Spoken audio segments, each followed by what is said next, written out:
Vendredi 1er octobre 2021, première destination, le Gabon avec le quotidien L'Union. Une rentrée pour l'histoire, écrit le journal. Au terme de 3 mois de vacances, une première, députés et sénateurs reprennent ce vendredi le chemin de leurs hémicycles respectifs.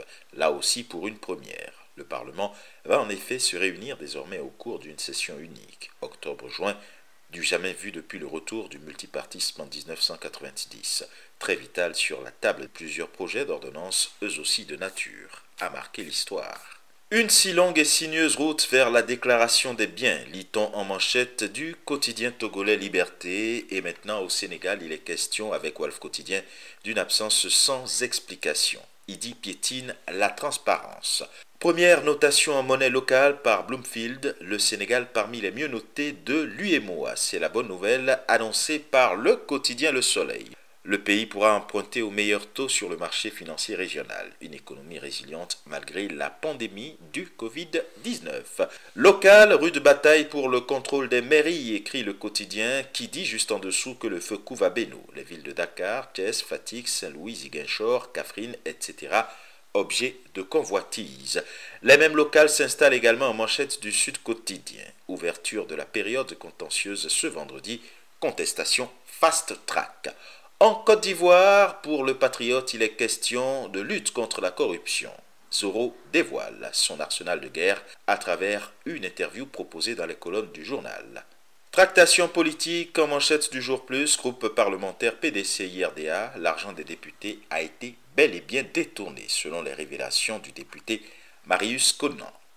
Situation sociopolitique, Ouattara roule Gbagbo dans la farine, c'est ce qu'il est donné de lire en manchette du quotidien d'Abidjan et cap sur le Bénin avec une saisie importante de 2240 plaquettes de cocaïne à Semek-Boudi. Le matinal propose à ses lecteurs les précisions du procureur spécial de la Criette, la Cour de répression des infractions économiques et du terrorisme. La Sodeco accusée à tort, précise le journal. Cette information revient en manchette de la presse du jour. Répression des infractions relatives aux drogues et précurseurs. 2240 plaquettes de cocaïne saisies à Semek-Boudi. Tout autre chose avec la nation, le vote de divers projets de loi au Parlement. Talon sollicite une session extraordinaire. Au Cameroun, le jour offre une interview de Maître Agbor Bala qui dit qu'il est temps de s'asseoir, de trouver ensemble une solution à cette crise. Zoom donc sur l'entretien avec l'avocat et célèbre leader anglophone de la société civile. Le Messager invite ses lecteurs à l'hôpital central de Yaoundé, commission vérité et justice.